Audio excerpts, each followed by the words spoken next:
Amigos y todos, bienvenidos a Cara a Cara. Vamos a hablar de un tema interesante que llama la atención de la ciudadanía y tiene que ver con esta ola de homicidios. Hay o no inseguridad, es una percepción, es una realidad.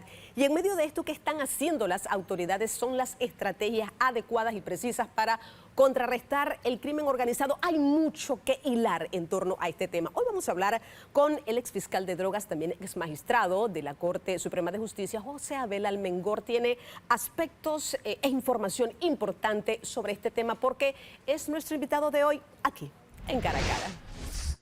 Licenciado Almengor, qué gusto tenerlo acá en Cara a Cara, sobre todo para hacer un análisis, es lo que vamos a tratar de hacer en esta media hora sobre lo que está pasando en nuestro país. Hace un par de semanas, un fin de semana, veíamos 12 homicidios. Durante esta semana han pasado algunas cosas interesantes que llaman la atención y preocupan también. Y yo leí alguna estadística que dice que en el primer trimestre de este año los homicidios se habían aumentado en un 34%, en ese entonces 134%. Y si hablásemos un poco de la estadística, Panamá, San Miguelito, Colón y Panamá Oeste, en ese orden. Sin embargo, ¿qué análisis podemos hacer nosotros? Y vamos a ir a través de la entrevista desglosando un poco el tema. ¿Qué es lo que realmente está pasando? ¿Es crimen organizado, tumbe de drogas?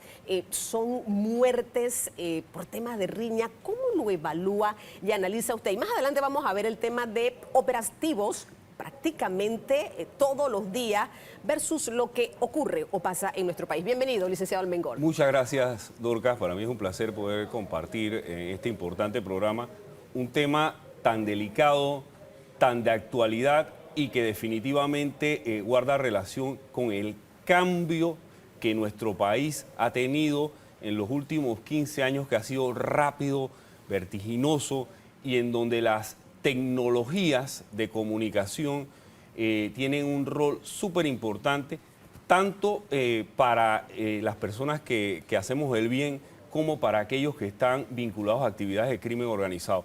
Las organizaciones criminales siempre tienen que comunicarse, utilizan las tecnologías que han sido creadas para el bien y efectivamente lo hacen para poder de manera rápida y efectiva establecer toda su organización dentro de una estructura criminal.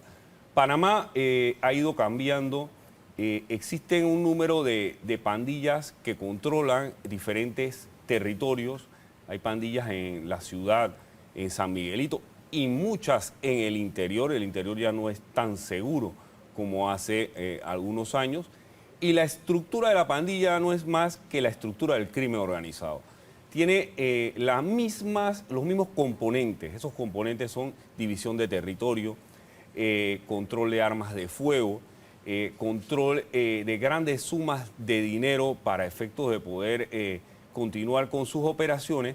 Y estos componentes de la pandilla, que son los componentes del crimen organizado, son los que le permiten una fácil operación y que ciertos miembros de su estructura sean fácilmente reemplazables. Licenciado, disculpe, cuando usted lo escucha hablar así, pareciera que tienen el camino libre. ¿Qué pasa con el papel de la autoridad específicamente en estos casos? Mira, las autoridades en Panamá han ido evolucionando y hay toda una experiencia de más de 20 años. Usted ha observado que el Ministerio Público se ha ido especializando de las mismas formas que se han ido especializando las operaciones del crimen organizado. Usted ve que hoy en día hay fiscalías especializadas en materia de crimen organizado, en materia de droga, en materia de delitos cibernéticos, en materia de delitos sexuales. Todas estas materias están especializadas porque cada una tiene sus componentes y la manera de desarticular todas estas organizaciones criminales es conociendo específicamente las matrices de la forma que ellos operan y cuáles son los soldados que ellos tienen en cada una de las estructuras.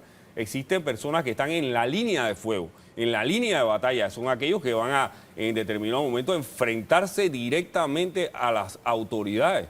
En los casos de narcotráfico, por ejemplo, usted ve las personas que son capturadas con los cargamentos de droga. Estas son las personas que están en esa fase específicamente de carácter operativo. Atrás de ellos hay todo un financiamiento para la compra de esa droga, para la movilización de esa droga y para garantizar que el resultado de la venta de esa droga pueda ser ubicado dentro de las diferentes etapas de estructuración del blanqueo de capitales, que son la colocación efectiva de los dineros a efectos que se le pueda dar una apariencia de legalidad. Y es ahí en donde entran todas las entidades financieras del país, las cuales tienen hoy en día una responsabilidad muy importante, los abogados, los contadores, todos son sujetos regulados por superintendencias, en los casos de los abogados y los contadores por la superintendencia de los sujetos no financieros regulados, para poder de alguna manera, en el caso de que se dé una captura, que se pueda seguir la línea del dinero a través de que estas personas tengan información relevante sobre los beneficiarios finales específicamente de estas actividades económicas. Y es por eso que se ve cada día más presión en el tema de las sociedades anónimas, porque las sociedades anónimas han sido utilizadas en el pasado como vehículos para ocultar capitales. No es el fin primario de una sociedad anónima. El fin primario de una sociedad anónima es poder tener diferentes aportes de diferentes personas para lograr un fin económico determinado sin que una persona tenga que arriesgar la totalidad de su capital. No obstante, las organizaciones criminales van a utilizar las sociedades anónimas y es ahí donde los agentes residentes de las sociedades anónimas tienen que tener la capacidad de identificar el cliente y los beneficiarios finales. Nosotros vemos aquí constantemente operativos con una serie de nombres, distintos nombres, pero al final si no se golpea arriba, si no se destruye la estructura, no está pasando nada. Y yo no sé si una cosa y la otra están realmente fusionadas y si realmente se está trabajando en este sentido. ¿Qué piensa usted? Lo que sucede es que hoy en día existe una enorme cantidad de personas dedicadas al crimen organizado. ¿Cuáles son específicamente las razones? Mucha gente habla de las migraciones del crimen, que Panamá ha recibido muchas personas buenas del extranjero en esas migraciones, otras que han importado nuevas modalidades delictivas a nuestro país. El hecho de que las pandillas hoy en día no operan como entes aislados, sino que las pandillas están trabajando, y eso se ha demostrado en los últimos casos, Dorcas, han trabajado en una simbiosis con organizaciones criminales de otros países para efectos de garantizar el efectivo paso de la sustancia ilícita del dinero por nuestro país. Ya la pandilla no es un ente local, es un ente internacional. Ha evolucionado. Y ha evolucionado. Y eso se ha demostrado en capturas de pandilleros panameños que se han dado en otros países y que están reclamados por países como los Estados Unidos de América por actividades de tráfico internacional de drogas.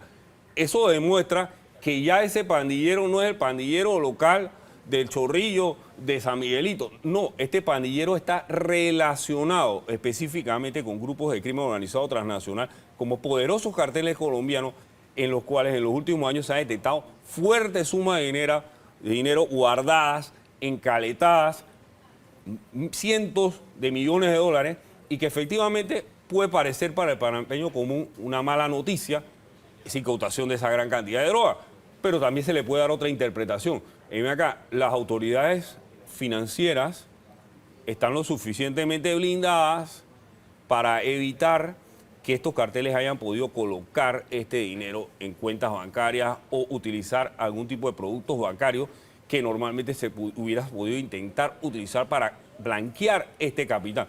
La noticia entonces no es de todo el malo. Para una organización criminal tener 10 millones de dólares en un solo momento, en un solo área, es una falla operacional muy grande, porque evidencia la incapacidad que ha tenido para invertir ese dinero, ya sea en bienes muebles, en vehículos. Pero es que cada día la regulación es más fuerte. Lo que pasa es que cada día el crimen, el incentivo del crimen está más fortalecido y las personas se arriesgan a introducirse en este tipo de actividades. Licenciado, voy a ir a una pausa, mire, pero me voy a quedar con estas palabras porque me da pie para la siguiente pregunta que me la responderá en el próximo bloque. Ese crecimiento o evolución de todas estas estructuras va acorde con las estrategias al final del camino o los buenos resultados que puedan tener nuestras autoridades a nivel de logística, a nivel de inteligencia para contrarrestarlo. Y lo otro que está en el tintero también es el tema de la ley de extinción de dominio. Mira lo que usted ha dicho, se fortalece cada día, pero tenemos en nuestras manos un documento con el que se puede acabar o por lo menos reducir en alguna medida ese músculo financiero del narcotráfico, pero todavía está durmiendo allí, engavetado en la Asamblea. Yo creo que estos aspectos son importantes y los vamos a analizar cuando regresemos de la siguiente pausa comercial. Acompáñenos, esto es Cara a Cara.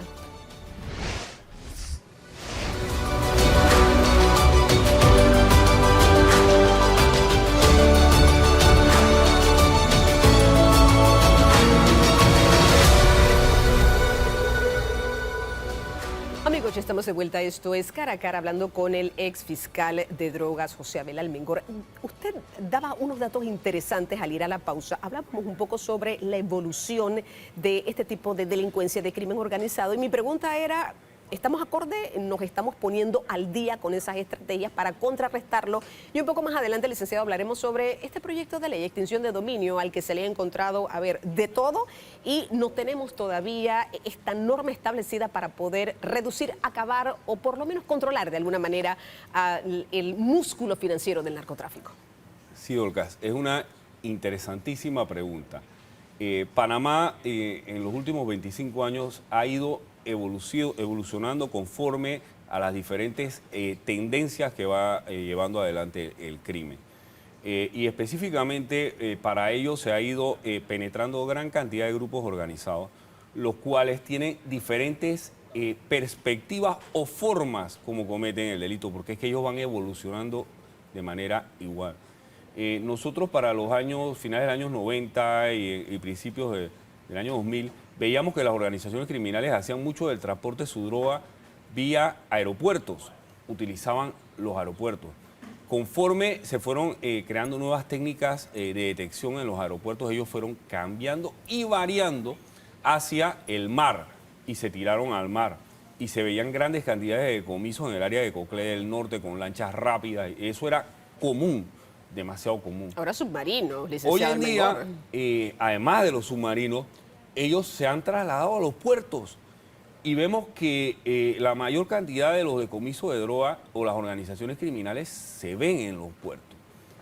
Para operar en un puerto, ellos requieren diferentes miembros o penetrar diferentes miembros o trabajadores portuarios que le puedan dar acceso específicamente a áreas sensitivas, información sensitiva, mecanismos que les permitan colocar la sustancia ilícita y facilitar su salida hacia otros destinos. Panamá ha realizado importantes esfuerzos de detección de droga dentro de los puertos y se han dado capturas y posteriormente se ve lo que tú mencionas, ajusticiamiento, muertes. Ellos siempre, o las organizaciones criminales, lo van a mirar como una falla operacional o que alguien habló de más, o que existió algún tipo de situación que llevó a que se diera ese decomiso. Pero eso es lo que está pasando, licenciado Almengor. Por ejemplo, esta semana vimos algo así en Chiriquí, también lo vimos en Penonomé, por ejemplo, en la capital, San Miguelito, Colón. ¿Es eso lo que realmente está pasando? Es que las deudas del crimen organizado se pagan con la vida. Las deudas del crimen organizado no se pagan a través de presentación de procesos civiles o judiciales, se pagan con la vida. Siempre una organización criminal, para que su finalidad definitiva se cumpla, todos los eslabones de esa cadena tienen que actuar de manera coordinada y sin falencia, en los términos efectivos, en los momentos efectivos, y la movilización tiene que darse de manera efectiva. Y algo más que se ha visto recientemente en los diferentes operativos es que siempre hay captura de funcionarios públicos. A eso iba. Y esa captura de funcionarios públicos obedece a que las organizaciones criminales financian y pagan muy bien la información de carácter confidencial y en tiempo real que le pueda facilitar sus operativos. Es decir, que pueda tener información de la Policía Nacional en qué lugares se van a encontrar los retenes, que puedan tener información específicamente del Ministerio Público en qué momento se van a dar los operativos, que puedan tener información del órgano judicial si se han autorizado intervenciones telefónicas con fines judiciales a determinadas personas relacionadas con actividades del crimen organizado, que tengan información del órgano judicial cuándo se van a dar diligencias de allanamiento y registro. Hay todavía una persona detenida que operaba o que trabajaba en oficina judicial del órgano judicial y que presuntamente daba ese tipo de información a pandillas y organizaciones criminales que operan en la clandestinidad, porque ellos necesitan esa información. Por eso en los tiempos tan difíciles que vivimos hoy en día, como son tiempos de política, las organizaciones criminales están encantadas financiando política, porque ellos lo que quieren es tener algún tipo de impacto en la conformación de los órganos del Estado y específicamente los órganos del Estado que se van a renovar en el próximo quinquenio, porque esta información le permite tener acceso específico a la materialización de leyes que favorezcan, no que desfavorezcan sus actividades. Licenciado, vamos a hacer una pausa, pero mire, al regresar vamos a hablar un poco sobre este tema de narcopolítica, extinción de dominio, este proyecto de ley definitivamente que está en la Asamblea, a ver qué pasa con este nuevo periodo legislativo, y también el tema de delitos sexuales se han incrementado, hay mucha preocupación por lo que está pasando con este tema, pero eso lo vamos a hacer cuando regresemos de la siguiente pausa comercial.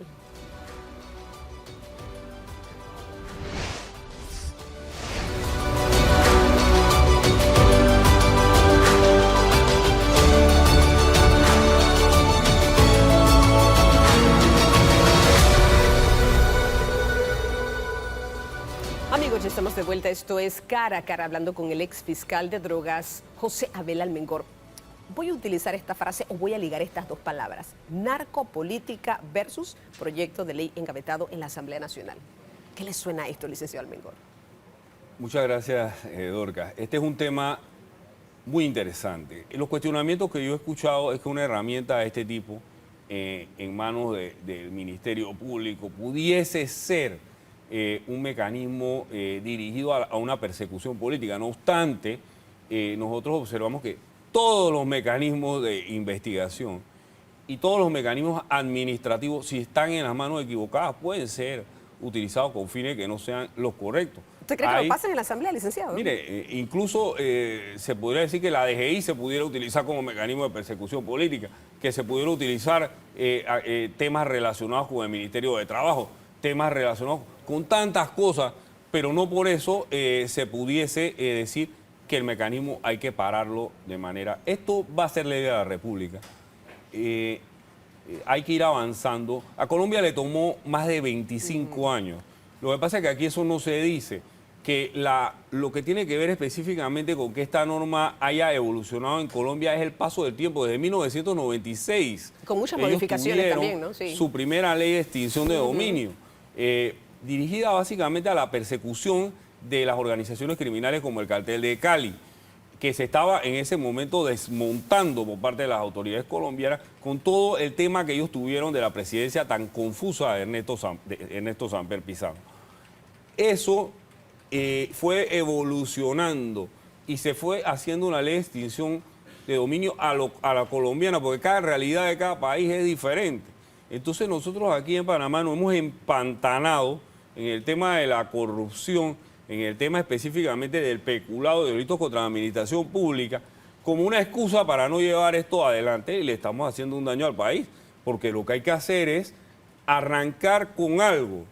Si esto en este momento no es viable políticamente, el tema de colocar ese tipo de delitos, hay que colocar otros tipos de delitos graves, como serían los delitos de narcotráfico, los delitos de terrorismo, los delitos específicamente relacionados con todas las organizaciones dedicadas al robo internacional de vehículos, delitos de tipo cibernético, delitos bancarios, financieros, que requieren atacarles el músculo financiero. Lo que no se puede hacer es dejar eso ahí, no discutirlo, no llegar a un proyecto consensuado y pensar que la comunidad internacional no nos está viendo.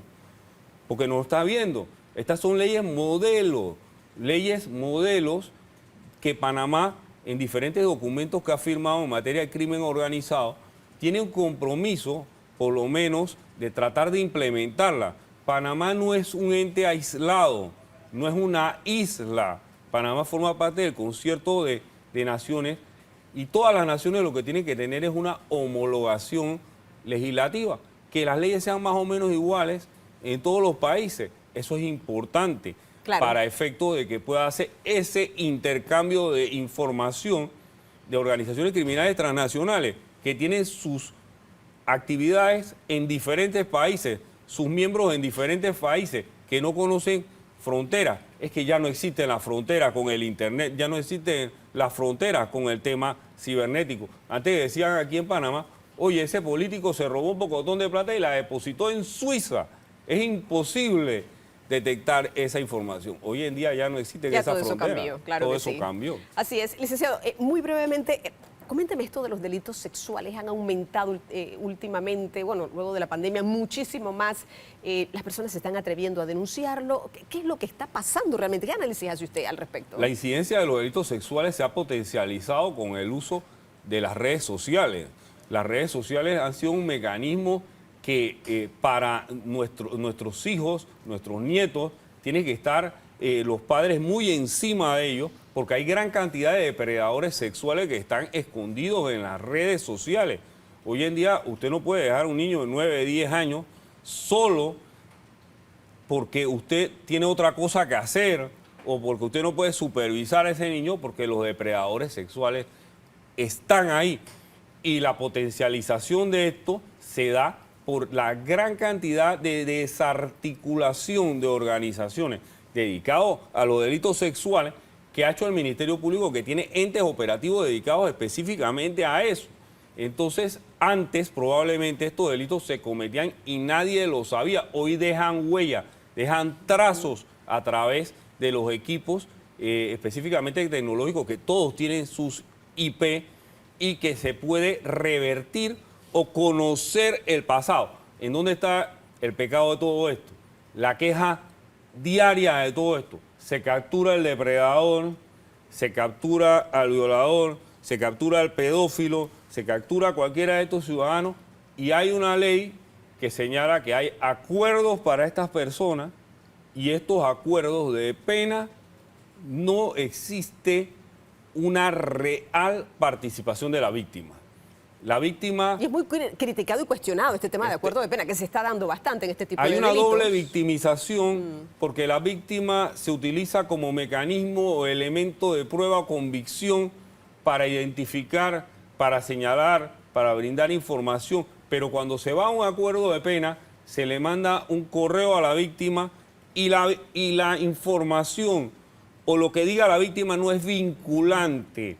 ¿Qué quiere decir esto? Que el acuerdo de pena se da con o sin el concierto de la específicamente de la persona afectada. Es un tema definitivamente que ha generado muchas críticas, muchos cuestionamientos de estos acuerdos de pena en estos casos particulares que son tan delicados. Muchísimas gracias, licenciado José Abel Almengor, ex fiscal de drogas, también ex magistrado de la Corte Suprema de Justicia, por habernos acompañado analizando un poco este tema de delincuencia que tanto ha aumentado, qué están haciendo las autoridades. También vamos a ver qué pasa en los próximos 6 meses y sobre todo esa lucha contra el crimen organizado que es constante y Panamá no es la excepción. Hasta aquí, cara a cara. Muchas gracias, doctor.